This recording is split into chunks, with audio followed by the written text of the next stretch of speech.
Welcome back to Jedi Enclave. I am Daniel. I'm Chris. And we are the hosts of the Jedi Enclave Presents. Now, this is Podcasting Podcast, the award-winning podcast about Star Wars adjacent things, nerdom, fandom, and things that we enjoy.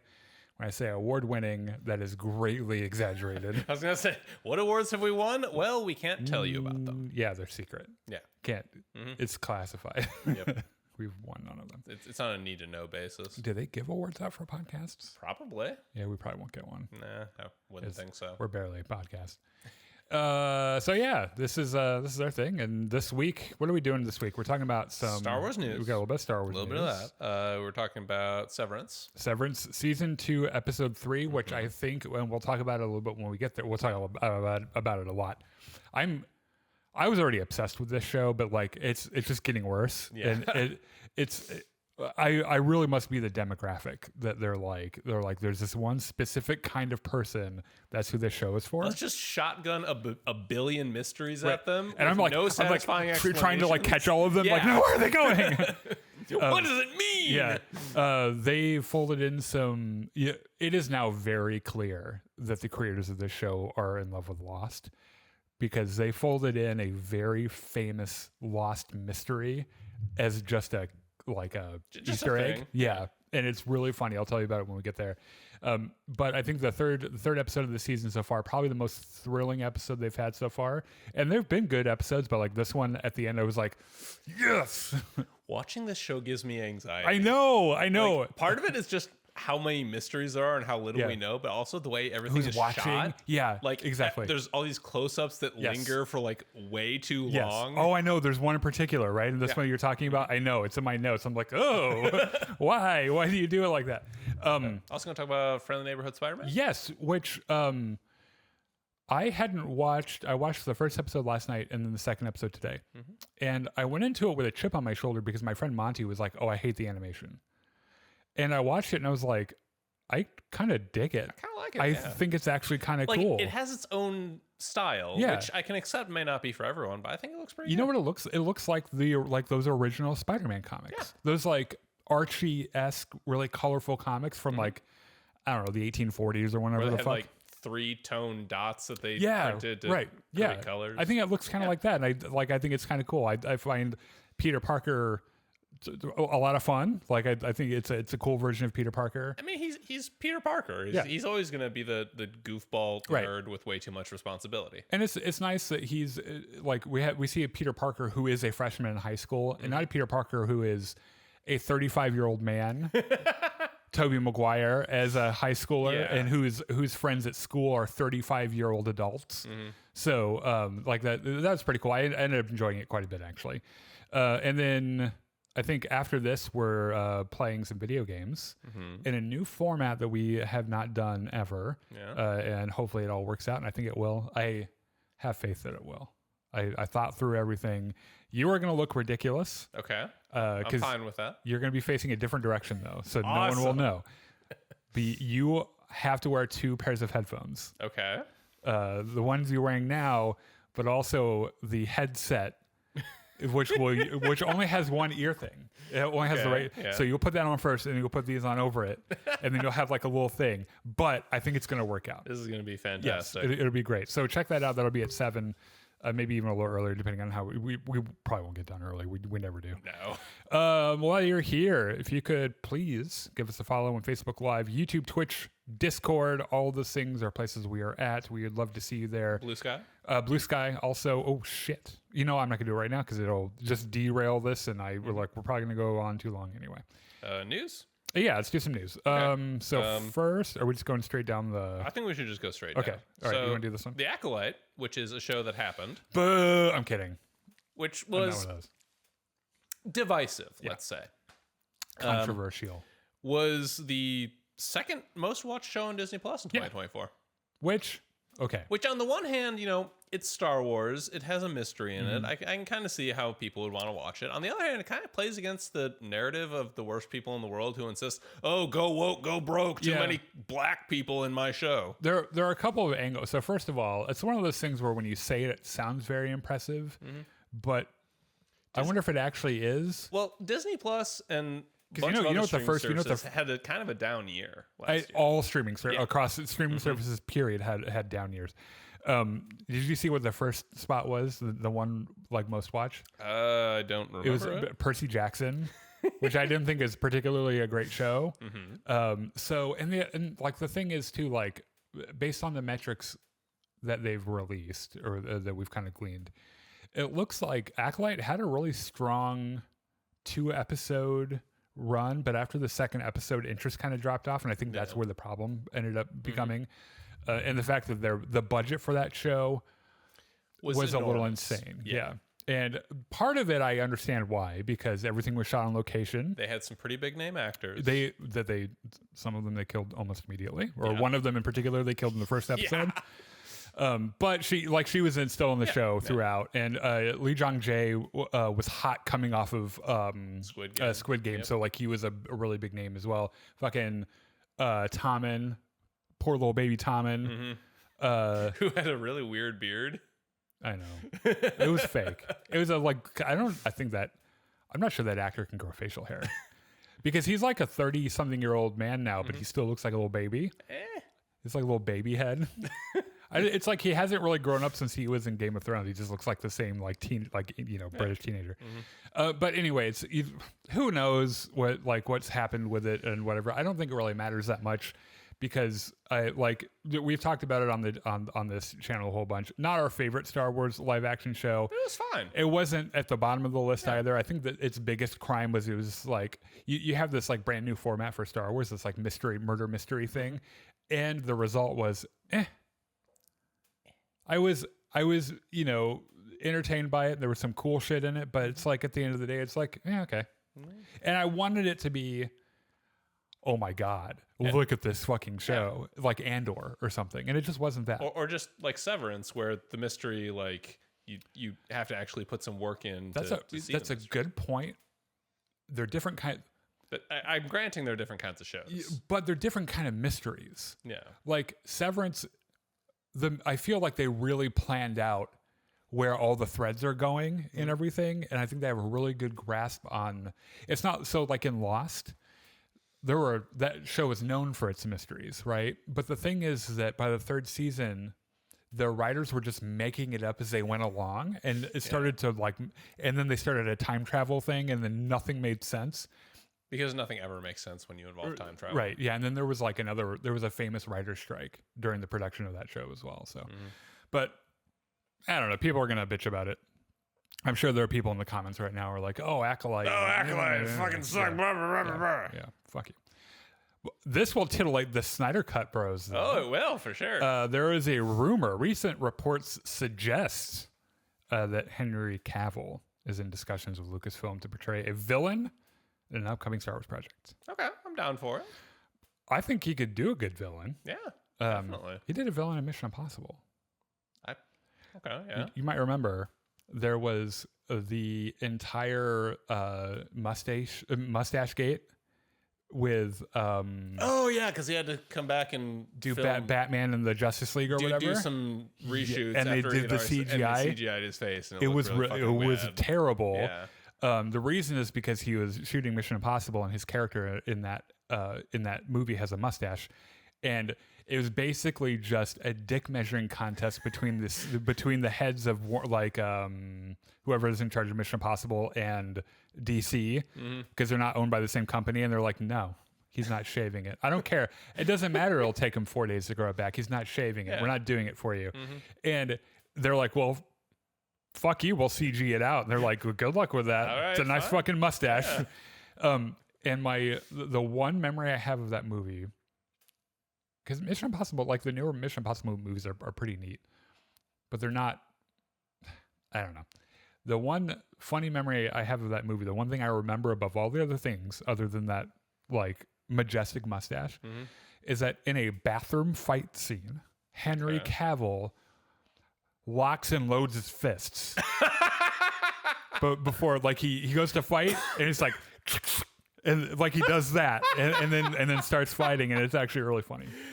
I guess my other thought on this is that Henry Cavill is a well-known mega nerd. Yeah, He did The Witcher mostly because he wanted to do He The wanted to Witcher. do it, sure. I believe he actually paints like Warhammer miniature models. Which good for him. Yeah, good for like everyone needs a hobby. I'm not making fun of him for it. I'm saying it's he is a huge nerd. Also, I can't make fun of something like that. And I Absolutely literally not. like sit and paint like, ships and stuff. Looking for your Viper. I built that one right there, and I built the shuttle Tydirium behind me, and the Viper's not. I think that got banished by John because it's not Star Wars, but it's in the back room. Okay.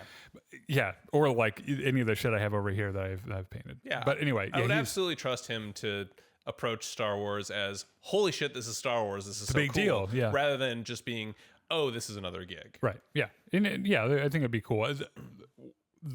The similar effect that we spoke about last week when we were talking about Ryan Gosling is that Henry Cavill at this point has kind of become a household name, and seeing him in Star Wars might be a little bit universe breaking because he is a very handsome man, famously handsome man. I can see some casual people going to the theater and saying, hey, why is Superman a bad man, a bad guy in Star Wars? I would like to see him because he's a bad guy, like I said, Mission Impossible. Spoilers? But yeah, and he does a good job with it. So I think he could do that. Like, I don't feel like Henry Cavill would be a mustache twirling, like stupid bad guy. I think he'd be really subtle, and his performance would be really neat. So William Roget the second, probably Roget, I'd say, who is known for his work on Star Wars: The Old Republic, Vader Immortal, Helldivers 2. He's a composer, we should say. Music composer, right? Wrote the score for Star Wars Outlaws, which is a banger score. It's really good. He's been nominated for a Grammy for Best Score Soundtrack for Video Games and Other Interactive Media. It's good for him. Yeah, he's a great composer. I'm a little pissed that Gordy Hobb wasn't the one that did it, but I'm over it, I guess. And the score is cool. It is different.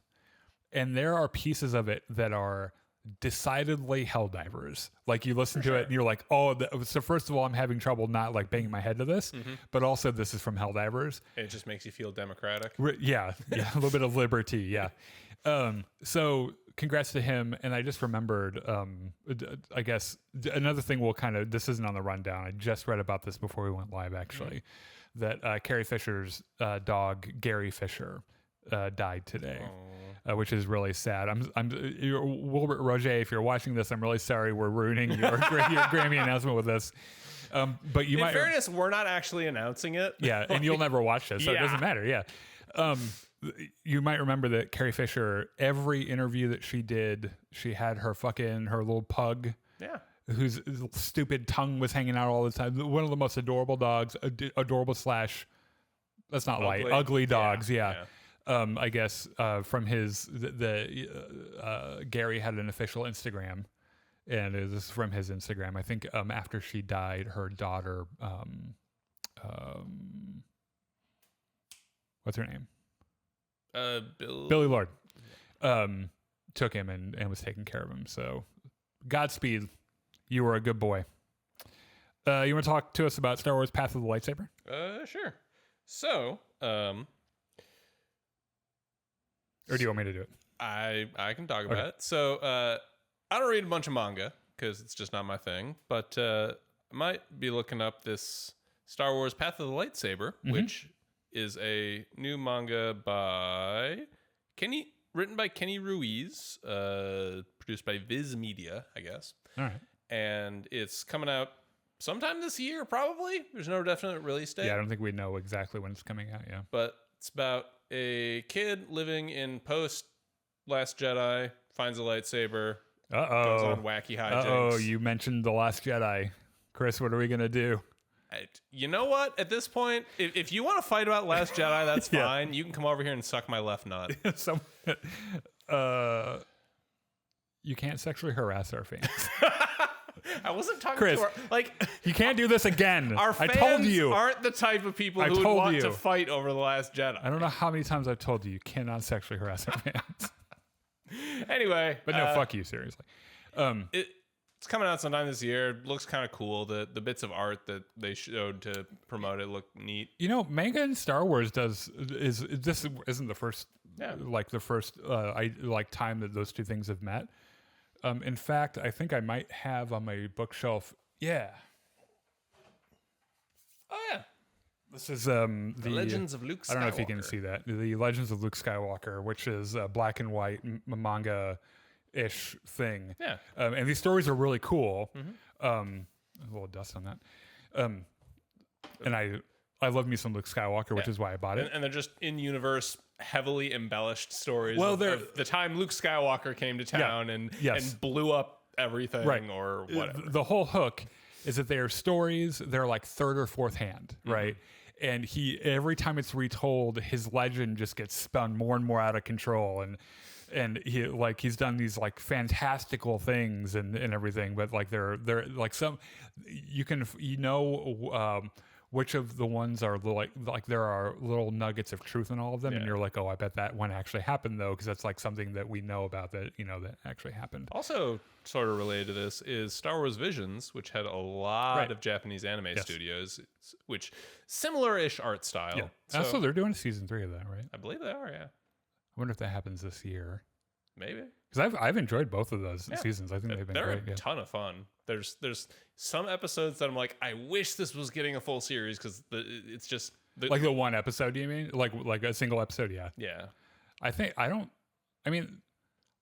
There were episodes that I didn't like as much as the other ones, but I don't think there are any of them where I was like, this is stupid. I think I enjoyed all of them, even like goofy, absurd ones. Like the one by the Wallace and Gromit people.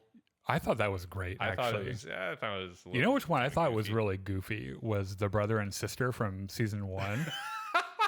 Like that weird. That's just over the top enough to be awesome.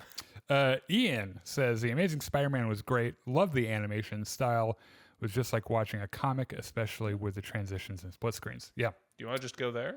I wanted to do. You want to do Severance first? Yeah, just in case we run out of time. We'll do Severance. Omar does YouTube says yo. Yo. Yeah. And then I Hadja says hello there. Hello there. General Kenobi. Or hello that I don't care whichever one you want. Anyway. So we had to veer away from Star Wars for a little bit, which is fine. We were going to do a Star Wars story time this week, but it didn't work out with the other shit we had to talk about. And I'm almost positive I can put one on next week. So this is one of those things where we're probably going to be doing whatever important Star Wars news there is in the week and a Star Wars story time until something significant in Star Wars happens, because like we just coming off the back of Skeleton Crew, there isn't a lot happening. But Andor is coming up, and when that shit happens, we are going to be balls deep. We are clearing the decks for that. Because like we were into Skeleton Crew, and that was a lot of fun. I don't think I've had a higher expectation for a Star Wars show than I have for Andor season 2. And I think they're going to deliver, and I think it's going to be off the fucking hook, and I cannot wait for it. So we're going to get into a little show we've been watching called Severance, which, by the way, if you're here and you're a Star Wars fan,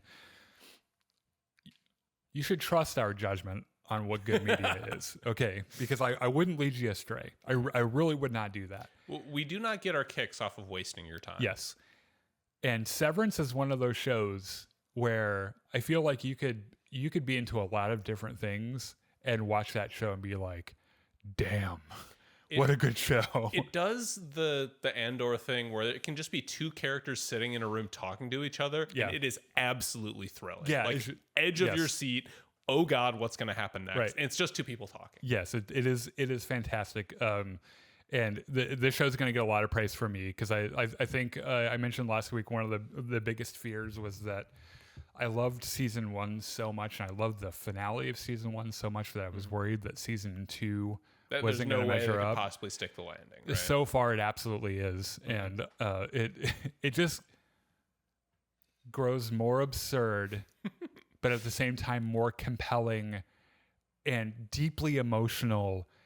Like there are some themes in this episode alone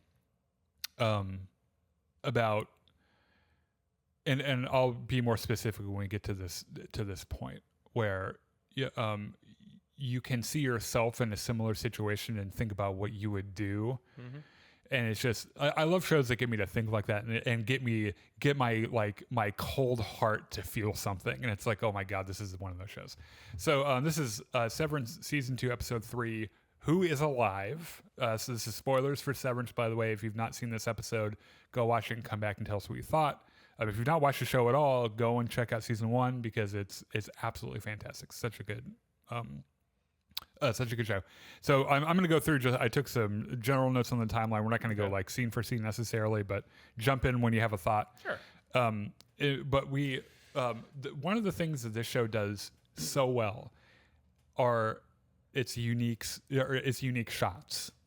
They get really inventive with the cinematography in different ways from scene to scene, and it makes it engaging. It's I think we might have mentioned this, and we were talking about it during one of the gaming streams about how like the season finale for season 1, the camera never stops moving. We rewatched it the week before the show came out. Mm-hmm. It is constantly moving through the scene or around a character, and there are as many one shots in that episode as they could cram into them. So like I don't think there's a single shot in that episode where it's just the camera on someone. It's either pushing in or moving through a hallway, or it's like rotating around. And the effect is this. It's very unsettling. Yeah, because you're used to things settling for a beat, and you can breathe out, being able to examine and see what's going on, and you don't get that. Yeah. Now, like this episode doesn't quite do that, but the shots that they compose are really neat, and the opening shot with Cobell in her car.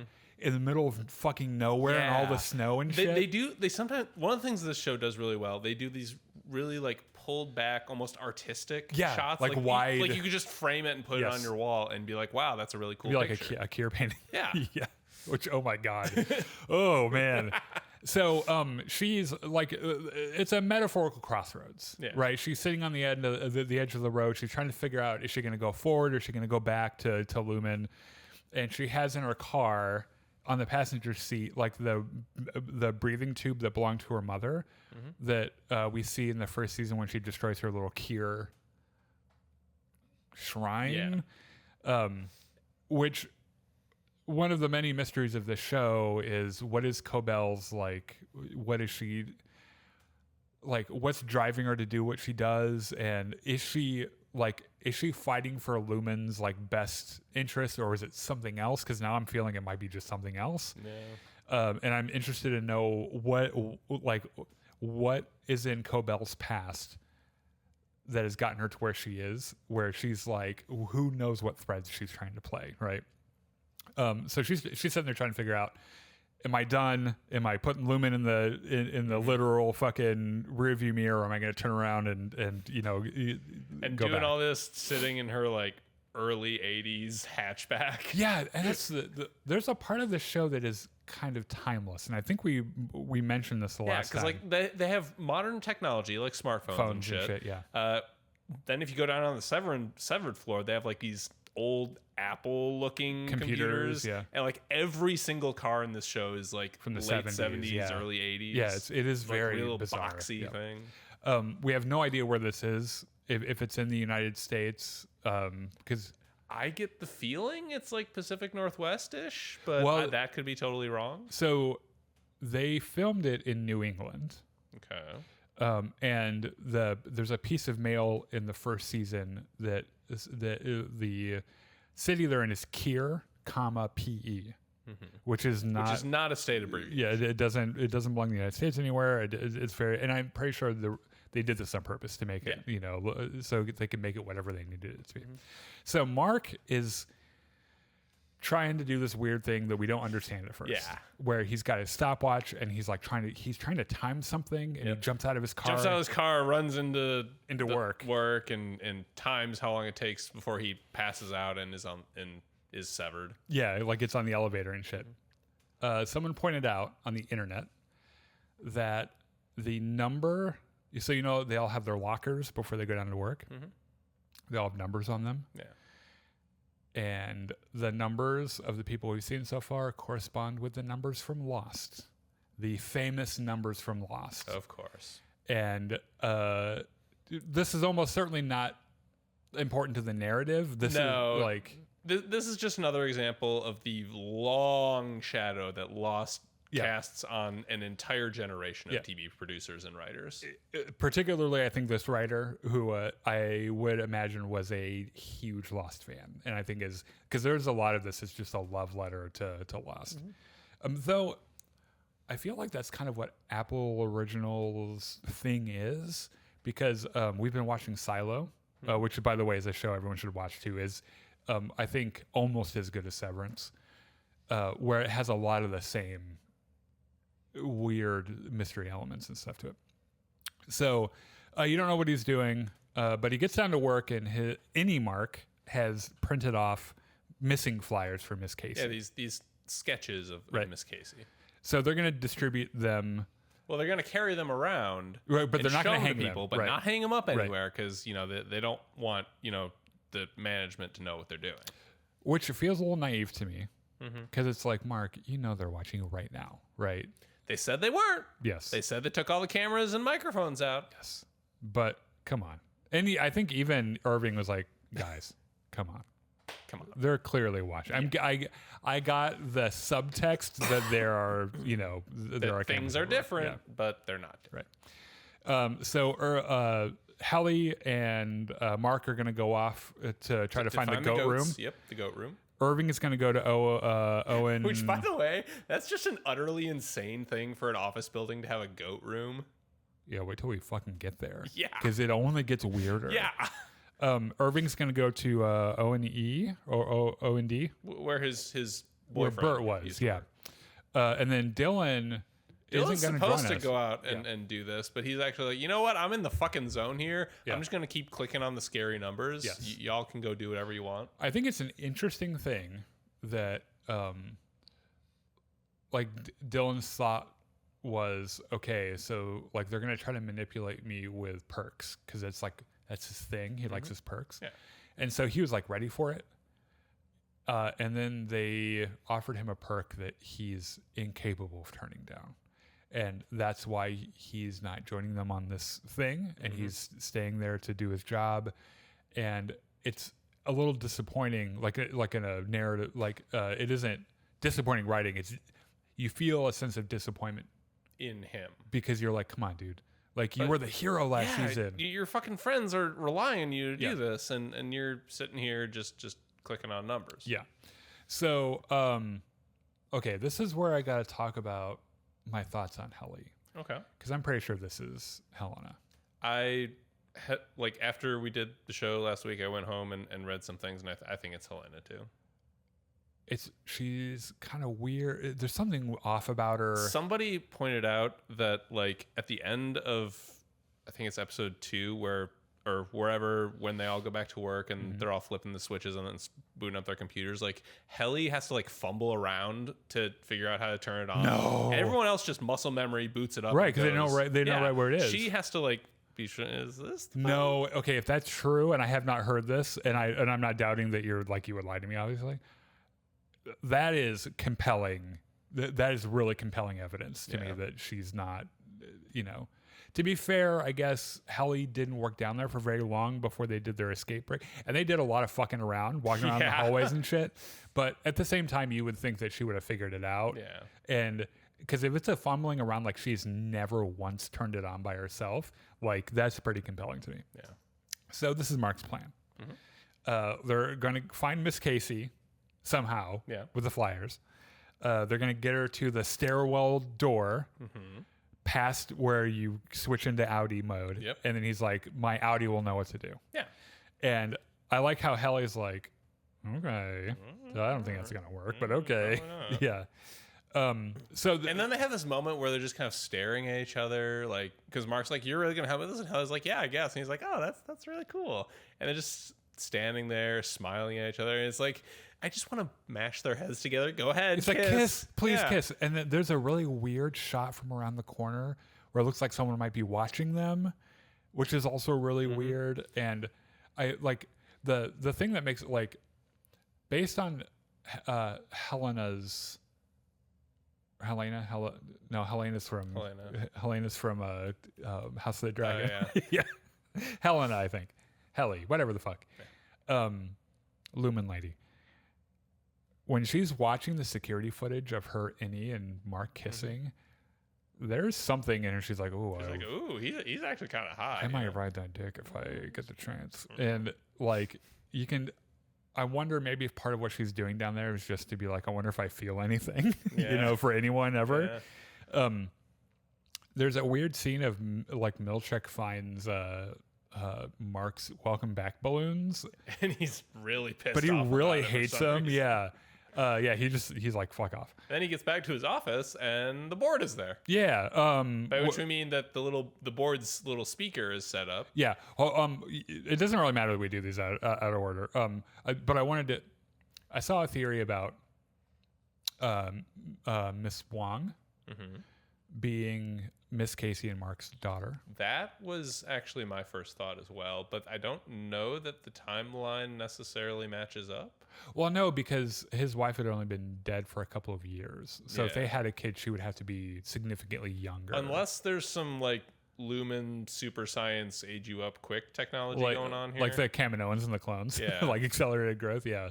Actually, that's a really good point. That actually probably isn't the case. So Irving reveals to Dylan that he has been able to recreate the painting that his Audi did a billion times. Yeah. And he's got his little sketchbook, which is mostly Bert. It's just mostly the same picture of Bert he's drawn over and over again.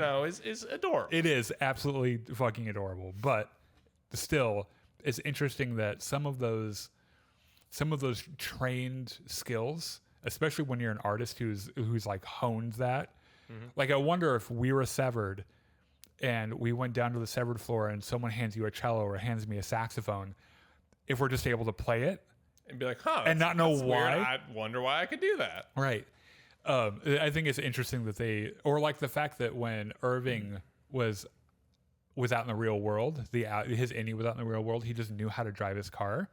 I would imagine, like, I don't think the show's ever gone into the exact mechanics like of the how science. Severance Though they get pretty works. sciencey in this one. They do, but I would imagine certain like trained physical instincts and muscle memory would transfer. They're just kind of under the surface. Yeah, anyway, so if like someone just handed a saxophone to Innie Daniel, I imagine you would at least figure out where your hands Kenny go. G. Doo-ba-doo. Yeah. Like you'd be able to do your scales at least. Probably. Yeah, I bet. Probably. Oh, God. So one thing I'd be able to do. So, yeah, Natalie meets with Milchick with the board. And there is nothing about this scene that is normal or feels good. It makes me so anxious watching. Natalie, and I have in my notes in all caps, Natalie is so fucking weird. Yeah. And I don't know what I don't think she blinks. I don't think she ever blinks. So anyway, she's there with the board. And she's like, well, congrats. We have a gift for you. The board congratulates you. Yeah. We would like to make it a little easier for you to see Kier's work through yourself. So here is a set of newly recanonized paintings of Kier that look like you. It's Kier in blackface. Yeah. It's the best way to. Yeah, it's pretty so much. bizarre. And Milchick, that actor, is so hard to read that you can't tell if he's like, oh my gosh, or if he's like, ooh, This is really weird. yeah. Because I think a little bit of this breaks through. Where he's like, what the fuck am I looking at? Yeah. And what's really weird is that there is this shot of Natalie while he's walking over to undo the box and look at it, where she stares at him unblinkingly the entire time. She walks 180 degrees around him, staring at him. And the camera sits right on her. Yeah. It is so bizarre. So anyway, these paintings are weird. It's very bizarre. I mean, every painting of Kier is weird. Right. But these are a little bit weirder than average. Another layer of weird to this is apparently Natalie got the same gift at some point. So did they make Kier a chick? I guess. Does that mean canonically Natalie Kier is a lesbian? Because there's like that one of him and the woman he falls in love with. Maybe they repainted that woman to be a man. I don't know. It is really weird.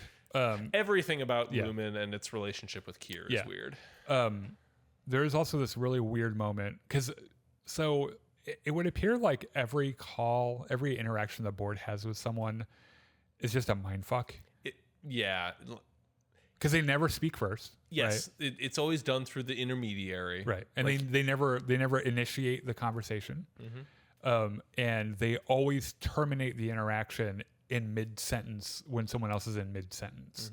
So like, I think Milchick was like in the middle of something. She's like, the board's concluded the call. And it's like, you don't have to do that, but you did because you guys are just dicking around with people, I think. I like the lead fan theory that the board are just the goats. That's who we saw in this episode. That's the board. So Natalie's just making shit up, or they're literal goats that no, because like, how would the goats be able to talk? How would they be able to give Natalie instructions? Exactly. That's the weirdest part, is that they would be able to. Or she, I don't know. Maybe she speaks goat. I don't know. Or maybe the whole thing is very strange. So Mark and Helly go back to the goat room. Yes. Because they that's the other thing too. Oh my gosh. I just realized this in conjunction with what you said about her turning on the computer. They get to the door and Helly asks, "Is this it?" Because I'm pretty sure she doesn't know where the fuck she's going. So they go back to the goat room that they find in season 1. Also, might be weird, might not, but she like knocks before she tries opening it. Really? Yeah. Yeah, that is kind of weird. I don't know. So they walk in, no goats. But there is this little hallway, goat-sized hallway, that is finished on drywall and shit on the inside. It looks exactly like the other hallways on the severed floor. It's just sized for goats. And the floor is covered in shit, goat shit, and they crawl through it. And when they get to the other side, they find themselves in this cavernous room with rolling green hills and goats. Goats and cows, and I think there's a ram, although that might be I think that was the dude. Yeah. So like, I like how Helly seems a bit like, what the fuck? And Mark's like, oh yeah, it's a goat room. Like that's the normal thing that happens here, I guess. There is a terrifying shot of once they start walking in and like checking the goats out, this black fucking like devil goat.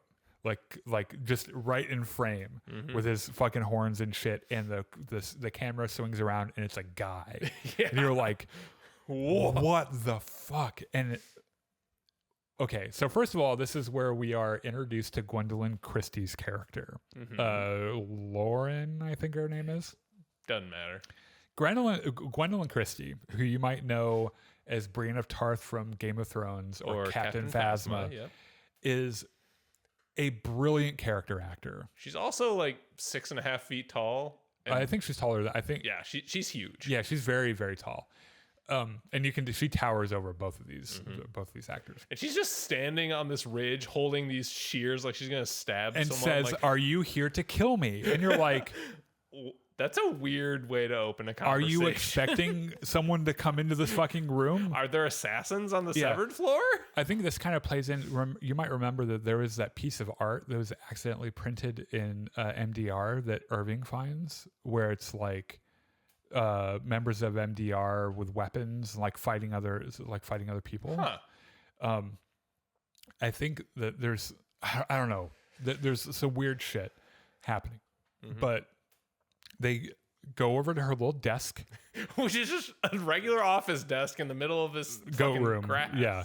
And I like how there's like a vending machine behind her, like with snacks and shit.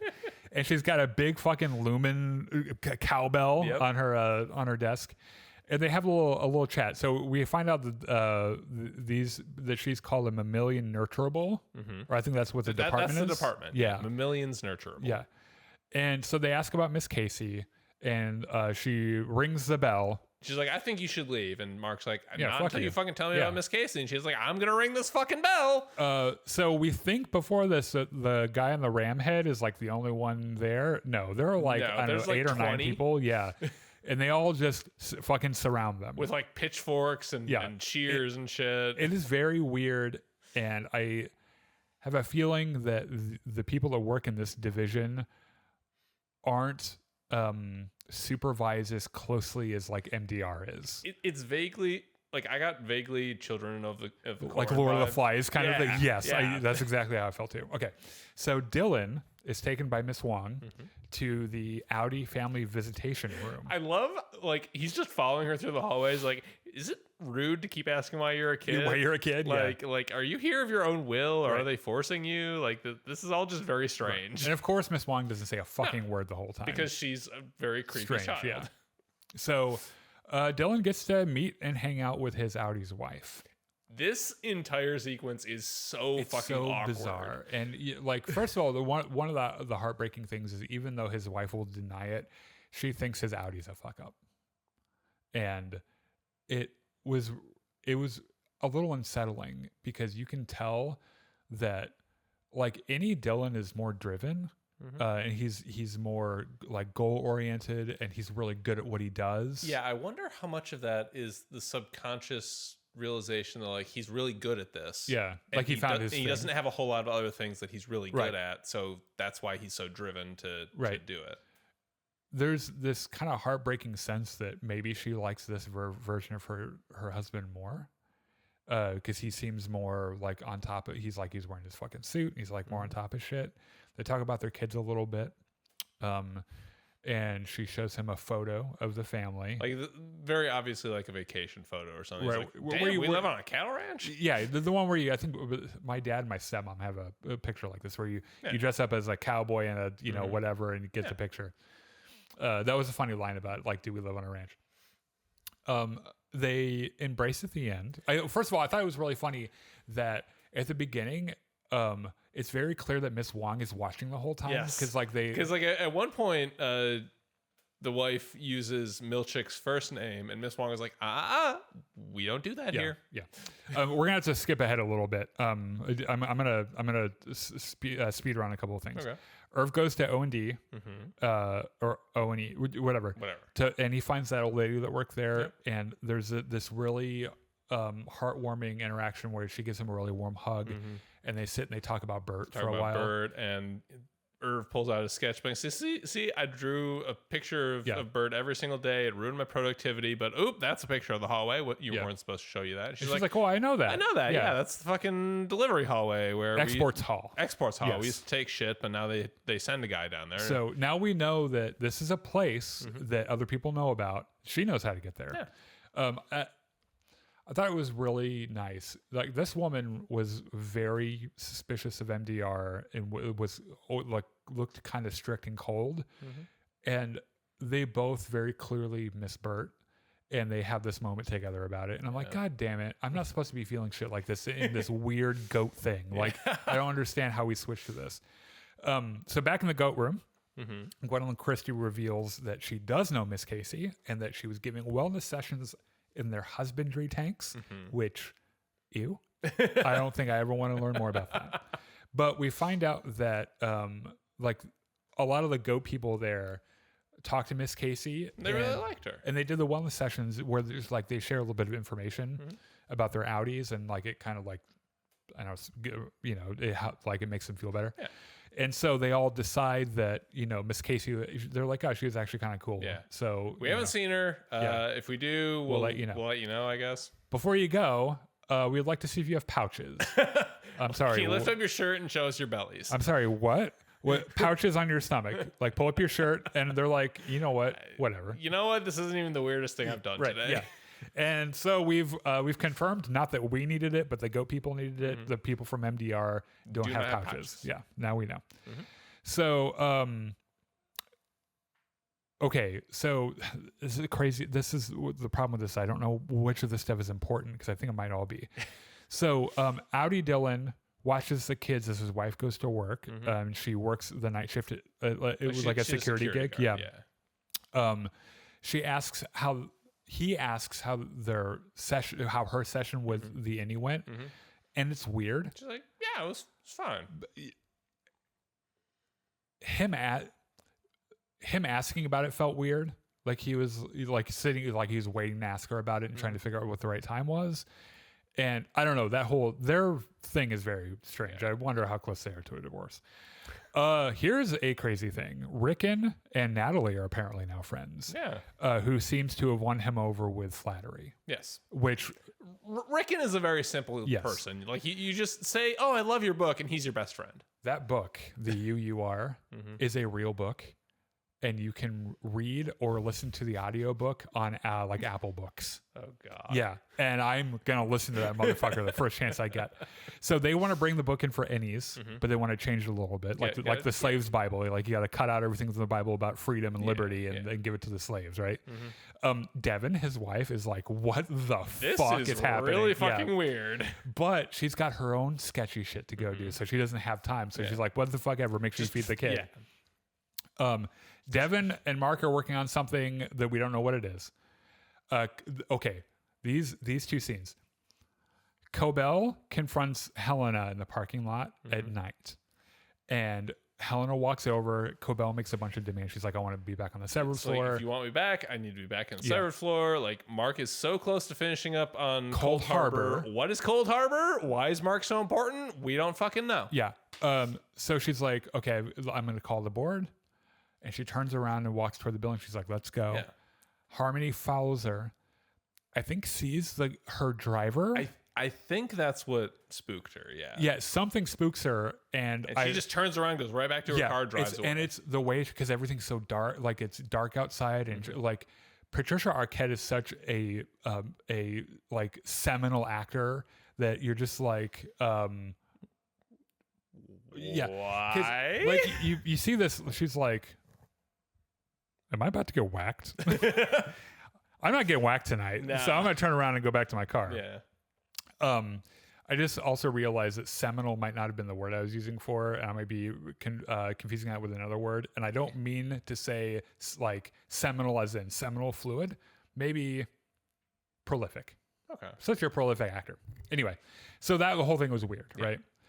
So Mark is trying to burn words into his retinas so that when he closes his eyes, he sees them. Yes. Is it a good plan? No, it is not. And in fact, while he's he's got like a lamp right up in his eyes. And he's got like a sheet over it, and he's sitting in his car doing it. Yeah. And when he lifts the thing up, there's a jump scare from fucking Dr. Rigatti, who she's like, are you trying to burn a message to your innie into your retinas? He's like, Jesus fucking Christ. Yeah. She's like, because that's a really fucking stupid idea. First of all, that's dumb. Not good for your retinas. I'm a doctor. You should listen to me. But also, how the fuck is your innie supposed to answer you? And it's like, that is a problem for innie, Mark. Yes. The words he's trying to burn into his retina is who is alive.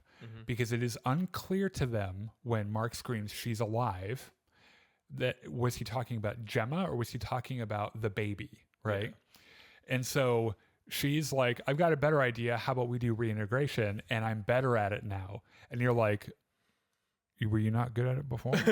Is that why Petey died? Yeah, well, I mean, Petey was a little bit disturbed, right? No, she said that Petey didn't follow post-op instructions, which is why he died. And I'm thinking maybe you made that shit up and you're just not very good at it yet. So there is this amazing moment where they're sitting in the car together and Mark is barely even able to say it out loud. He's barely able to say it more than a whisper. Asks if Gemma is alive. And a good solid several seconds passes between them. And she says, yes, at least she was the last time I saw her. And you can see Mark just like goes through this range of emotions and gets out of his car and doesn't know what to do and shit. And like, I was thinking about this because like, if I was led to believe that my partner John was dead for like a couple of years and then found out that he was alive and like being held in a building somewhere, there isn't an act of violence I would not consider. I would burn the whole fucking building down. Like, there is no moral atrocity that I probably wouldn't consider to make that right. Yeah. And I feel like that whole realization kind of goes through his mind. And then when she asks about reintegration again, he immediately is like, yes, let's fucking do it. Yeah. And you're like, oh, this is so cool. Like, I'm so glad they're doing it. They're probably going to do his reintegration next episode. Nope. No, not at all. Chilling in his basement. They do operation in his basement. She's like, I got all my fucking weird electronic equipment. I'm going to attach wires to your head. Another brilliant part of this episode. Fucking the procedure is I ask you a bunch of questions. You answer them.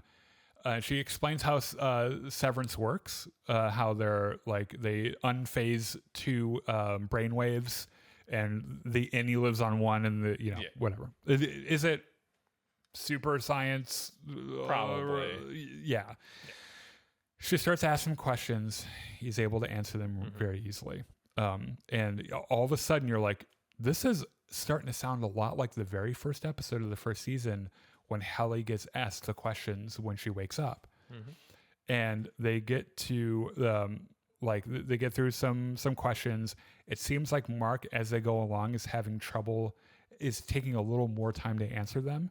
And then they start intercutting frames of him laying in his basement and him laying on the table in the severed floor. And then she asks the question, what was your first memory? And like, I don't fucking know. No, that's not true. We do know what his first memory is because he tells Helly in the first season, my first memory was hearing Petey's voice. And then it switches. He's on the table and he hears the questions with Petey's voice. And you see on the fucking brainwave thing, they sync up and like his eyes open and the episode ends. And you're like, fucking masterful storytelling, first of all. And like, if you're gonna end on a cliffhanger, what a great fucking place to end. That whole thing with Petey and him on the table and shit, like that's one of those moments where like at the end of the first season where like the episode ends and your heart's still kind of going. You're like, I didn't realize they were gonna do reintegration this soon, but there we are, third episode. I mean, we got a lot of other mysteries to unravel, so let's go through your friend. Anyway, go watch Severance. Yes, it's fantastic. Your friendly neighborhood Spider-Man. I'll say spoiler warning, but there isn't like a ton of stuff to spoil. So like Spider-Man is not my favorite Marvel character, yeah, but like I feel like he's enough people's favorite Marvel character that Marvel always takes a lot of care with anything they put him in. So it always ends up being pretty good. It's also always a weird rights thing with Sony and shit. Yeah. I will say that like I think my interest in Spider-Man starts immediately at there's a certain point in Peter Parker's life when he becomes extremely fuckable, like Tom Holland, and that's why I start to pay attention to Spider-Man very carefully because I had a huge crush on Tom Holland. I had a huge crush on Tobey Maguire when that movie came out as well, and Andrew Garfield. All of the live-action Spider-Man actors have been hot. Like Tobey Maguire a little less, but still. However, I appreciate that this Peter Parker is a freshman in high school, and I think makes the character better because it's not about. We get to focus on his kid stuff, right? And he has a crush on his babysitter, right? Which, by the way, a little weird. So he has to go do an orientation because he's going to a super smart kids like. So he shows up and there's a portal in the sky and this fucking weird venom creature falls out. Which, by the way, we get Doctor Strange. Yeah, Doctor Strange shows up and starts fighting him. He's like, "Wait a minute, you're Peter Parker. Shit, I really shouldn't be here." Yeah, right. Which I really like the idea that Doctor Strange or some version of Doctor Strange is just going through the multiverse, fucking things up and inadvertently creating. Like walks through, sees Peter Parker, and is like, "Nope, not doing that here." However, a little spider falls through, bites him on the neck, and he passes out. And then the yada yada his transformation. They're like, you don't need to see that. You don't need to see. It's Spider-Man. Yeah, here's a couple months later, and he's already got his like proto suit. Yeah. He's already developed his like web launchers and shit. And it's we go through a lot of his new friend Nico Minoru. Yes, who I think likes him, and he doesn't get it. He doesn't realize it. Well, I think she also likes the other girl. I think so. Okay, which makes sense because in the comics that character is bi. Oh, really? Yeah. Okay. Here's some really bizarre shit we have to talk about with this show. The actor that plays the voice actor that does Spider-Man, something Timms or Thames, I don't know. In an interview like last week was like, I was actually really pleasantly surprised with how it turned out because I was afraid that it was going to be woke and stupid, which on its face is a dumb thing to say anyway, right? But second of all, did you not read the script? Because let me tell you, I'm pretty sure that all the people that would be really, it's woke, aren't going to like this show because there are a lot of black people in it. Yep. There's a lot of diversity in the cast. Yeah. There's very clearly at least a bi character, and it's just such a boneheadedly stupid fucking thing to say. And if it were up to me, and if I were at Marvel or Sony or whoever the whatever, how the fuck this Pretty works, sure it's Marvel. I'd be finding a different fucking voice actor because it's just a monumentally stupid fucking thing to say. The weird thing was that the showrunner said, yeah, I heard what he said. I'm pretty sure he misspoke. It's like, what other thing could he have meant with those words in that order? Yeah. I'm not so sure about that. Now, if it's true and he did misspeak, then fair. my bad. Yeah. Right. But the guy stop bitching about things being woke.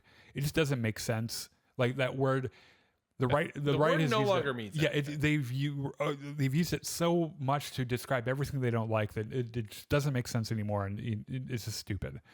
So anyway, there is a shot for shot recreation of a moment in Spider-Man, Tom Holland's Spider-Man, where he walks in and notices that Tony Stark is sitting on the couch with his like about to fuck Aunt May, I think. Yeah.